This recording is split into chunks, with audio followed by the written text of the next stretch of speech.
Halo Sobat Budi Mulia, selamat datang di episode kedua Nggak Bisa Tidur. Bersama aku Lintang, hari ini aku akan membacakan salah satu cerita yang mungkin kalian pernah dengar atau mungkin juga ini pertama kalinya kalian dengar. Nah, bagi kalian yang berpikir bahwa konten Nggak Bisa Tidur ini hanya akan menyajikan cerita-cerita horor, itu salah besar.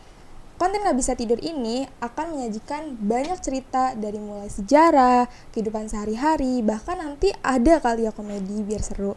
Nah, sama seperti cerita yang bakal aku bacain hari ini yaitu cerita tentang pembunuhan berantai di kota Hwasong.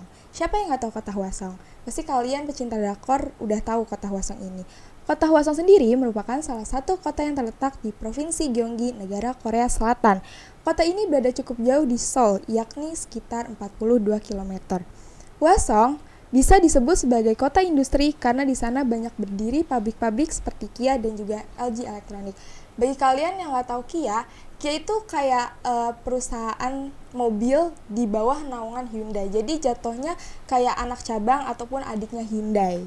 Nah, kalau kalian berkunjung ke sana masih banyak juga ditemukan lahan-lahan pertanian dan juga lahan kosong yang belum dikembangkan baik untuk industri maupun pemukiman. Jumlah penduduknya pun gak begitu padat. Berdasarkan catatan per tahun 2016, jumlah penduduknya sekitar 619.000 jiwa. Kota Hwasong sendiri telah diproyeksikan akan menjadi pusat wisata baru di Korea Selatan. Di sana akan dibangun Universal Studio keempat di Asia dan rencananya akan dioperasikan pada 2021 lalu. Jadi Universal Studio keempat ini udah ada di Korea Selatan, tepatnya di kota Hwasong, dan sudah dioperasikannya sekitar 2 tahun lalu. Jadi kalau diibaratin kota Hwasong ini kayak kota modern, tapi dia masih banyak lahan-lahan yang kosong. Jadi kayak masih banyak kebun-kebunan, masih ada lahan pertanian, cocok banget buat healing. Nah, di sini selain di sini selain kotanya yang indah, asri dan juga damai, ternyata kota Hwasong sendiri menyimpan sejarah yang gak hanya Korea Selatan yang mengetahui tapi juga dunia mengetahui, yaitu sejarah tentang pembunuhan berantai di Hwasong. Kasus pembunuhan Hwasong ini mengalami masa kelam ketika teror pembunuhan para wanita terus terjadi selama 5 tahun. Misteri pembunuhan berantai yang menggegerkan kota Hwasong, Korea Selatan pada rentang tahun 1960-an akhirnya terungkap. Kasus ini terungkap pada akhir September 2019 atau selang 33 tahun setelah kasus itu terjadi. Polisi berhasil menemukan pelakunya. Berarti selama 33 tahun itu polisi tuh bener-bener kayak yang kerja sana kemari untuk menemukan siapa sih pelaku dari pembunuhan berantai tersebut. Lalu selanjutnya, pelakunya adalah seorang pria bernama Lee Chon-jae. Pelaku berhasil diidentifikasi setelah adanya kecocokan DNA dari 3 pakaian korban dengan Lee. Nah, bagi yang nggak tahu siapa Lee Chon-jae itu, Lee Chon-jae yang saat ini sudah berusia sekitar 60 tahunan, sudah berada di penjara sebelum polisi dapat mengungkap pembunuhan berantai Hwasong ini. Ia sudah berada di penjara sejak kasusnya yang membunuh dan memerkosa adik iparnya. Wajar saja jika susah mencari pelaku sejak kasus terakhir pembunuhan Hwasong pada tahun 1991. Selain itu, ia pindah tempat tinggal setelah menikah. Ternyata pelakunya berada di tahanan. Berarti kenapa polisi nggak bisa sama sekali menemukan si pelaku, karena ya pelaku itu udah di tahanan sebelum polisi menemukan pembunuhan tersebut gitu. Jadi dia udah mendekam lama di penjara sebelum pelaku pembunuhan itu ditemukan gitu. Kasus ini benar-benar baru terpecahkan di bulan September 2019. Lama juga ya. Dan korban Hwasong ini juga sangat banyak loh. Korban Hwasong ini diidentifikasi dalam pembunuhan dari DNA dan pakaiannya. Dalam salah satu korbannya cocok dengan DNA-nya si Lee Chon-jae tersebut. Nah, 4 dari 10 pembunuhan di awalnya menyangkal bertanggung jawab, tetapi pada 2 Oktober pihak Tapi pada 2 Oktober pihak berwenang mengungkapkan bahwa dia akhirnya mengaku membunuh 15 korban. Bayangin selama 33 tahun, selama 5 tahun dia membunuh sebanyak 15 korban, dan selama 33 tahun tersebut polisi mencari-cari siapa dalang dari yang membunuh hal tersebut gitu. Nah, 10 yang sebelumnya belum terpecahkan, 3 dari 5 pembunuhan lainnya yang disebutkan olehnya terjadi di Hwasong dan 2 lainnya di Cheongju. Berarti Lee Chong-jae ini gak hanya membunuh di Hwasong, tetapi juga di Cheongju. Dan dia berarti kayak setelah membunuh mungkin dia mencar, makanya polisi juga susah untuk menemukan siapa pelakunya gitu. Selain itu, Lee mengaku telah melakukan lebih dari 30 pemerkosaan dan percobaan pemerkosaan. Pada tanggal 15 November, pihak berwenang mengumumkan bahwa mereka telah memutuskan bahwa Lee bertanggung jawab atas pembunuhan di Hwasong. Namun, karena undang-undang pembatasan berakhir, dia tidak akan dikenakan biaya. Usia korban pun beragam, dari mulai 14 tahun hingga nenek-nenek yang berusia 71 tahun. Kalian bisa bayangin gak sih, kita sebagai para wanita mendengar cerita itu kayak, oh my god, ini sangat-sangat di luar nalar. Biasanya kalau orang yang kayak begitu tuh kayak ngincernya para wanita-wanita muda atau mungkin para anak-anak kecil. Tapi ini bahkan orang tua yang udah umurnya tuh 50 tahun ke atas. 50 tahun ke atas aja masih digituin, kayak di luar nalar banget. Itu kenapa gitu loh. Agak kesel jadinya kita ya. Nah, selain itu, aku juga punya fakta-fakta mengejutkan tentang pembunuhan berantai di Hwasong ini. Fakta yang pertama adalah penyelidikan terheboh di Korea. Gimana gak heboh? Ini bener-bener yang kayak 30 kali untuk percobaan pemerkosaan serta 15 korban. Kayak aku kalau jadi tinggal di situ juga kayak bakal pindah aja deh gitu. Jadi ini penyelidikan terheboh di Korea. Kekejaman kasus ini memicu penyelidikan terbesar dan terheboh di Korea. Soalnya, investigasi ini sampai melibatkan jumlah polisi Korea yang turun tangan untuk menemukan pelakunya. Pastilah ya, polisi tuh kayak ibaratnya dia tuh kalau misalkan ada apa-apa dia langsung turun tangan. Di negara manapun polisi tuh kalau ada apa-apa dia langsung turun tangan gitu. Cara kerja Cumar Profiler pun pertama kali diterapkan dalam kasus ini. Bagi yang nggak tahu apa itu cara kerja criminal profiler, yaitu mencoba menganalisis pelakunya lewat kasus kejahatan yang mirip. Jadi kayak misalkan si Lee ini waktu ngebunuh si korban tuh memakai baju warna merah, lalu nanti diidentifikasi korbannya tuh memakai baju apa, mungkin seperti itu ya. Nah, jumlah harta yang ditangkap polisi untuk diinvestigasi pun luar biasa. Ada sekitar 21.260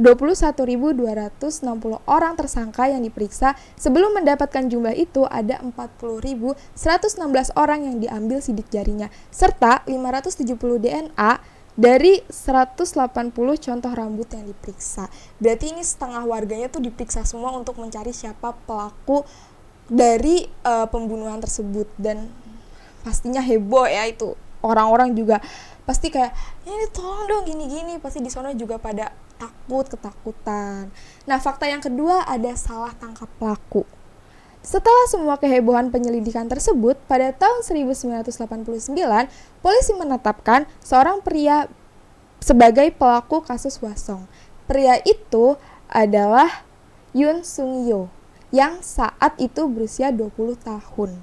Alasan utamanya adalah pelaku DNA yang ditemukan di tubuh korban ke-8 Bak Sang-hui ternyata 40% cocok dengan DNA Sung-yo. Sung-yo pun menghukum hukuman seumur hidup. Namun di tahun 2009, Sung-yo dibebaskan setelah menjalani hukuman selama 20 tahun. Karena setelah larut ulang, tidak ada bukti kuat yang menunjukkan bahwa Sung-yo adalah pelakunya.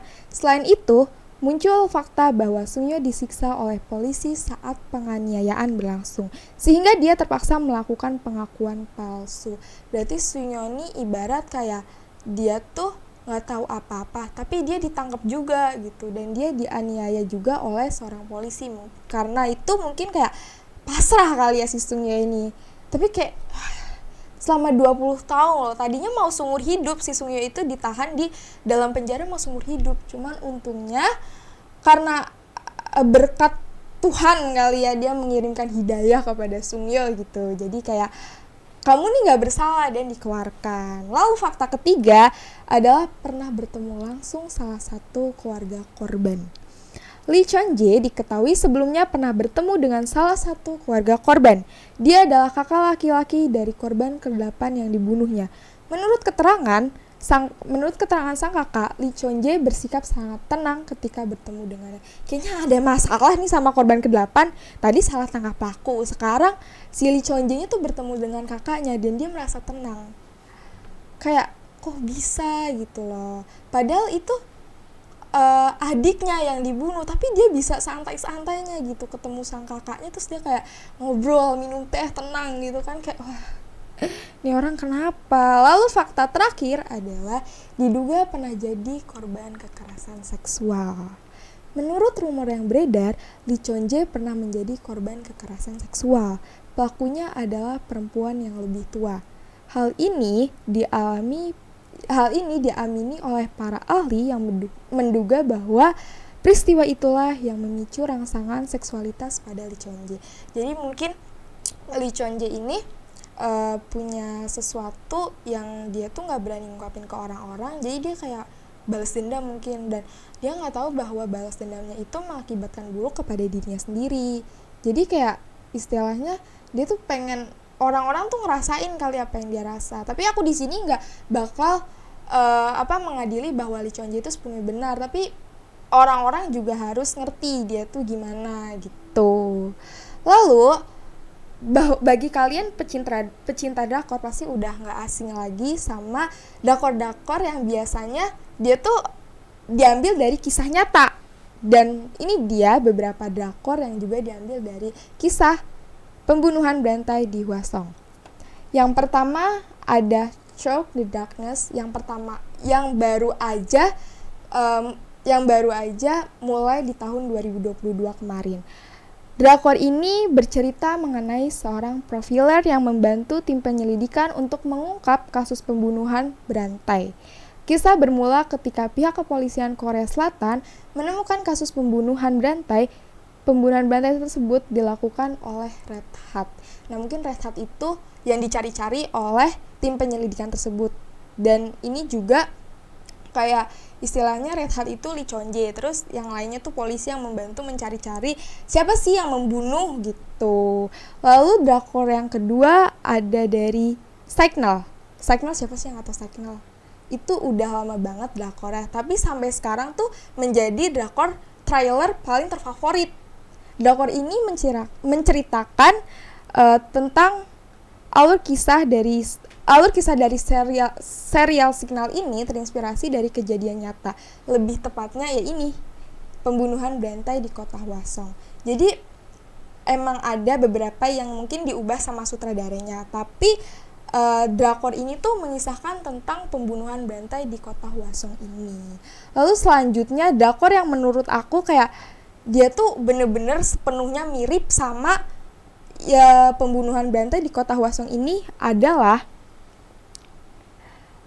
menurut aku ini drakor yang kayak dia tuh bener-bener dari lightingnya, dari suasananya dia mirip banget, yaitu yang terakhir tentang